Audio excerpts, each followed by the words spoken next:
At last দীর্ঘ প্রতীক্ষার অবসান ঘটিয়ে দেব শুভশ্রী জুটি আবারও টলিউডে কামব্যাক করে গেল।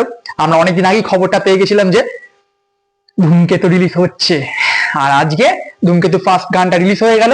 তো সেটা নিয়েই আজকে আমি রিভিউ করব আমার মতন করে। আমি কোনো রিভিউয়ার নই, জাস্ট আমার কতটা ভালো লেগেছে সেটাই তোমাদেরকে জানাবো। সবার ফার্স্টে যেটা বলবো, ওদের দুজনকে কেমন লাগছে, দেব শুভশ্রীকে কেমন লাগছে, দুর্ধর্ষ লাগছে, জাস্ট ফাটাফাটি লাগছে। এত বছর পর যে ওদের কামব্যাক, ঠিক আছে, কি লাগছে, কি লেভেলে দুজনকে মারাত্মক দেখতে সুন্দর লাগছে। ঠিক আছে, যেরকম দেব ছিল তখনকার চকলেট বয়, আর শুভশ্রী ছিল একটা সিম্পল গার্ল। ঠিক আছে, কি বলবো, যেরকম ওদের জুটি স্বাভাবিক আমরা ছোটবেলা থেকে দেখে এসেছি, দেব শুভশ্রী মানে হিট, দেব শুভশ্রী মানে হিট। তো দুর্ধর্ষ লাগছে। আর এই সিনেমাটাকে নিয়ে আমি এক এক করে আসছি। সিনেমাটার মধ্যে না কি যে নস্টালজিয়া মানে ফিলিংস আছে না, মানে এই গানটার মধ্যে, সিনেমাটা তো আসছে প্রেক্ষাগৃহে আমরা দেখতে পারবো, কিন্তু গানটার মধ্যে যে কি নস্টালজিয়া ফিলিংস আসছে ভাই, মানে যারা দেখে ফেলেছে ইতিমধ্যে তারা সবাই জানো।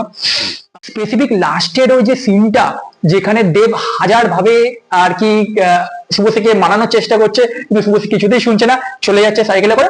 দেব এখানে হয়ে গেল, আরে দেবের মনটা খারাপ হয়ে গেল যে এতবার ভাবে মানালাম, মানে এতক্ষণ ধরে তাকে বোঝানোর চেষ্টা করলাম, মানছেই না কিছুতেই। তো আবার শুভশ্রী জাস্ট কিছুক্ষণ পরেই ব্যাক করলো, জাস্ট কিছু সেকেন্ডের মধ্যে ব্যাক করলো। ওই সিনটা, ও ও ভাই, জাস্ট এই যে এইটা যারা দেখেছো সিনে তারা ফিল করতে পারছো। ঠিক আছে, ও দুর্ধর্ষ দুর্ধর্ষ লাগছে, জাস্ট মানে মাথা খারাপ। আর যেটা আমার সব থেকে বেস্ট লেগেছে, বা আমার সাথে সবাই এগ্রি করবে তোমরা, সেটা হলো লোকেশন। মেবি নর্থ বেঙ্গলে শুটটা করা হয়েছে ওই গানটা।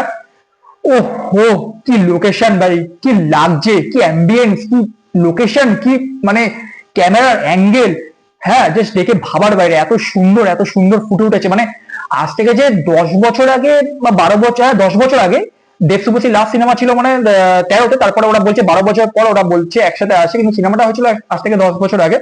তো এত ভালো ক্যামেরা ছিল সেই সময়, মানে ভাবার বাইরে। আর আমি একটা কথা বলতে চাই যে এই সিনেমাটা যখন 2016-র পরে 2017 কি 18-র দিক করে এর একটা ক্লিপ, মানে গানের একটা অংশ আর কি ইউটিউবে বা সোশ্যাল সাইটে ভাইরাল হয়ে গেছিল। ঠিক আছে, সাইকেলের ওই সিনটাতে গানেরই। তো তখন থেকে আমি এই গানটা শুনে বুঝতে পেরেছিলাম যে গানটা ইতিহাস সৃষ্টি করতে বেশি দিন লাগবে না, যদি গানটা রিলিজ করে, সিনেমাটা যদি রিলিজ করে। আর আমার মন বলছে আজকে এই জাস্ট কয়েক ঘন্টাই হয়েছে 3.5 লাখের উপরে ভিউজ হয়ে গেছে। আর 1 মিলিয়ন হতে জাস্ট 2 থেকে 3 দিন, তাও লাগবে না, তাও লাগবে না। কিশোরীর পর এটাই হবে দেবের সেকেন্ড গান যেটা এত হিট হতে চলেছে।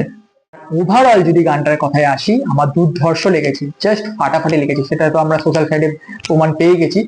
কয়েক ঘন্টার মধ্যে 3 লাখের 3.5 লাখের উপর ভিউজ পড়ে গেছে, আর দুদিনও লাগবে না 1 মিলিয়ন ক্রস করতে।